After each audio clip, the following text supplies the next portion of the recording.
Alright, so 10.4, we're going to be looking at comparing populations. In order to be able to compare two populations, we have to be able to identify the different parts of a box plot.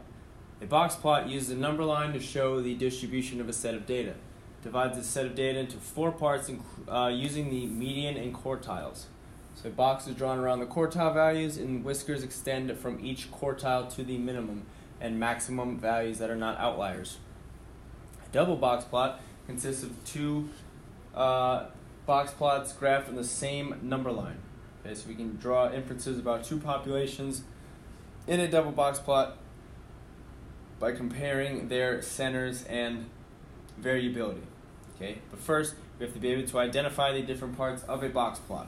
Okay, so this first arrow all the way to our left here, this is a whisker, but it represents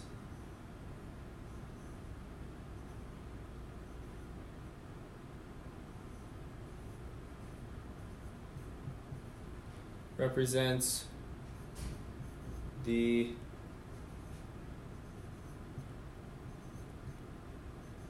minimum value.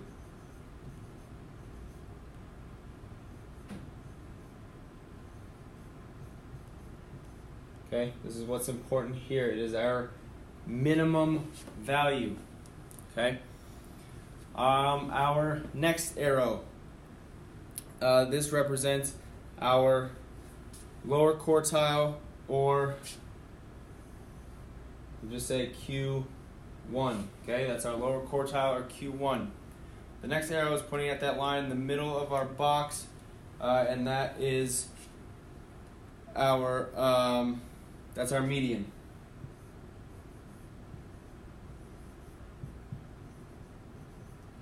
Our next arrow, which is pointing at the other end of the box, and that is our upper quartile, or Q3.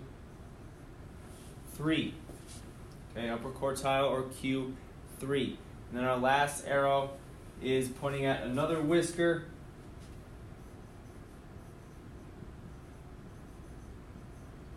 but what's important here is that it represents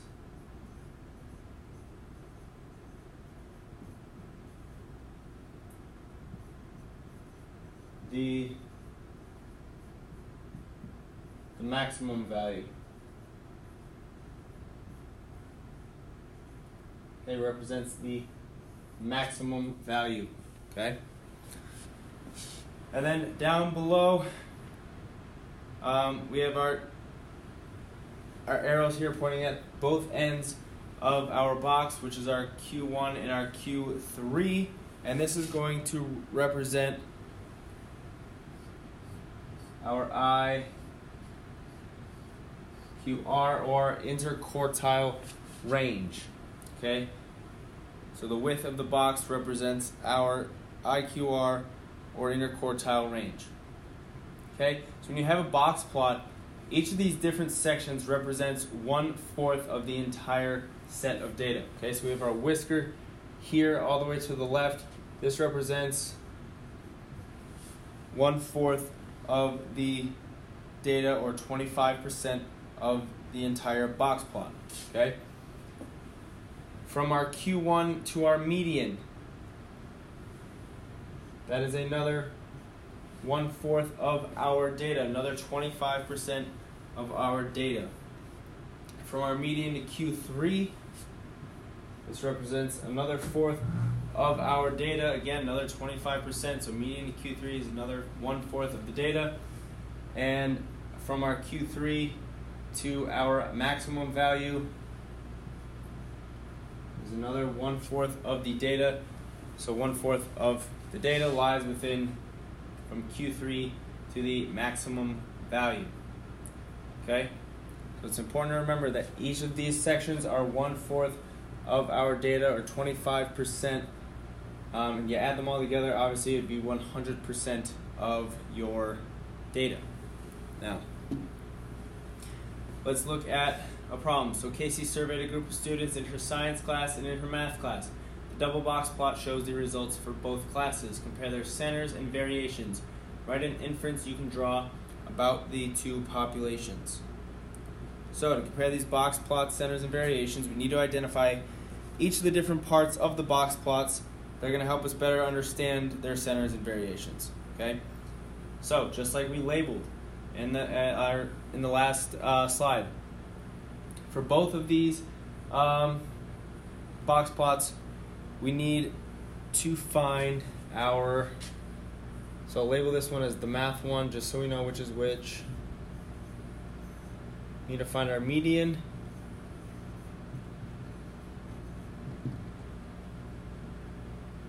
our Q1, our Q3, our range, and our IQR or interquartile range. Okay? So that's for the math, and then we have to find the same for our science.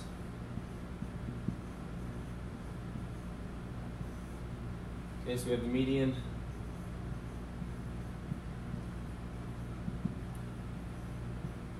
Q1, Q3, range, and our IQR interquartile range. Okay? So we know what all these values are. They're all represented in our box plots above. Okay, so just like we labeled before, we're just going to find those parts again and identify the number that is being represented at those different points. So for our math class, our median, it's this middle line here. Okay, our median in this case is going to be 10. Okay, our Q1. Our Q1, remember, is this point right here. So my Q1 is going to be 5. My Q3 is that point there. My Q3 in this case is 20. Okay? My range. Our range, remember, is the maximum value minus the minimum value. So in this case, I have a maximum of 30 and a minimum of 0. So my range here is going to be 30. And finally, my IQR, remember, is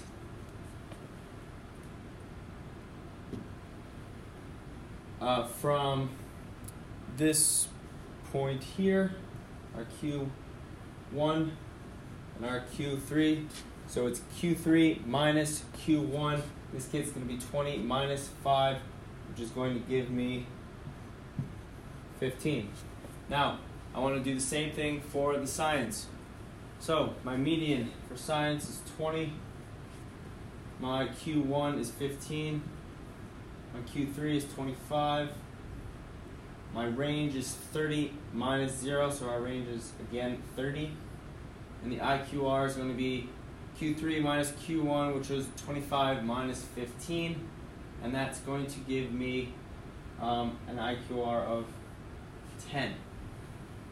Okay, so I found my centers and my variations. Okay, so I want to use this information to draw conclusions and then be able to compare both of these populations. So overall, the science students posted more blogs than math students. I noticed because the median of the science class is twice the median of the math class. Okay, so we can say science students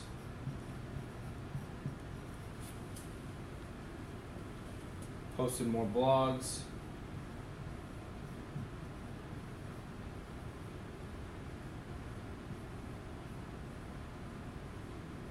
and again we know that because the median of the science class is twice the median of our math class. Okay, we can also say So that would be comparing the centers. And then in terms of variability, the math class is more spread out around the median. Okay, so we just say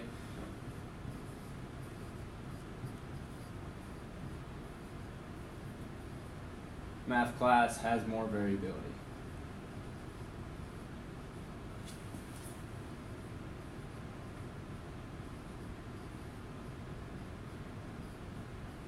Okay, so we compared our centers using the median, and we compared our variability using our measures of variability. We had Q1, Q3, range, and our IQR.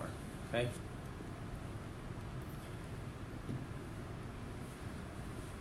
So you may recall that a line plot is a way to organize and represent the data in a data set. Another name for a line plot is a dot plot. Okay, a dot plot uses dots to show the frequency of data values in a distribution.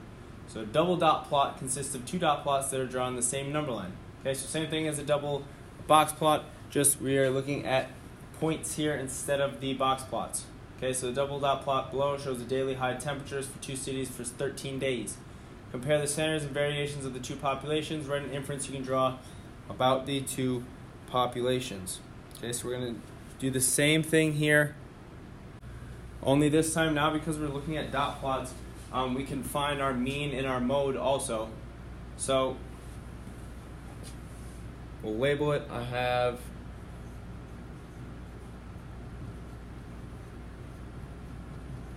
Springfield here, so I have my mean, median,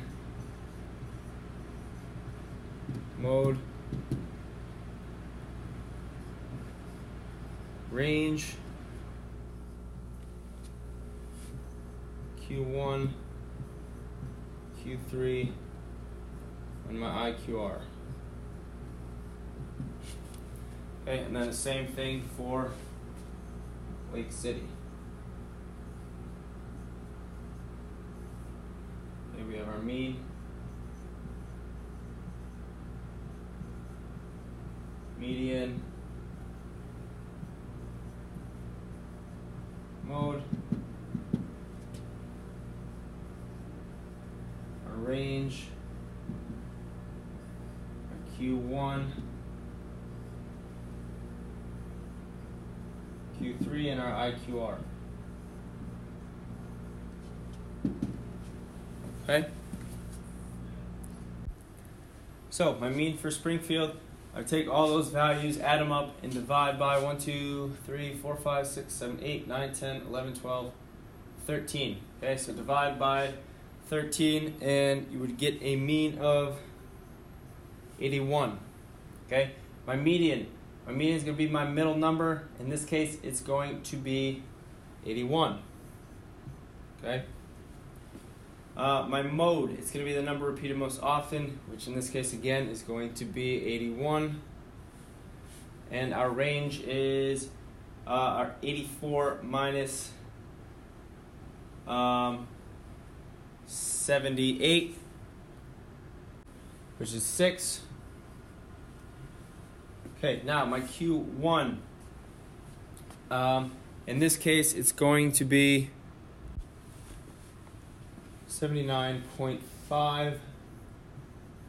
Okay, and we find that, we can list all of our numbers out. It's the median of the lower half of our data. And our Q3, again, if we listed them out, it'd be the median of the upper half of our data, and in this case it would be 82.5. Okay, and our IQR, Q3 minus Q1, is going to be 3. Okay, now we're going to do the same thing for Lake City. So our mean for Lake City would be 84. Our median, again, middle number is going to be 84. And our mode, also going to be 84. Our range, 87 minus 81, which is 6. Okay, and then my Q1 is going to be 82.5. Q1 is 82.5. Q3 is going to be 85.5. And our IQR, 85.5 minus 82.5 is going to be 3. So, when I compare our centers and variations of the two populations, if you look at both of these centers and variations, you notice they're pretty similar. There's not much variation between Springfield and Lake City. Okay, they're pretty symmetrical. There's not much variation throughout either of these dot plots. So if we compared our centers,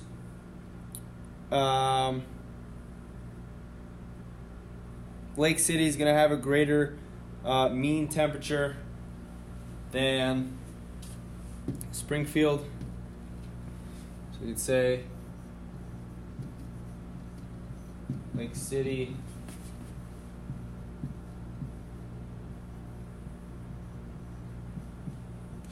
greater mean temp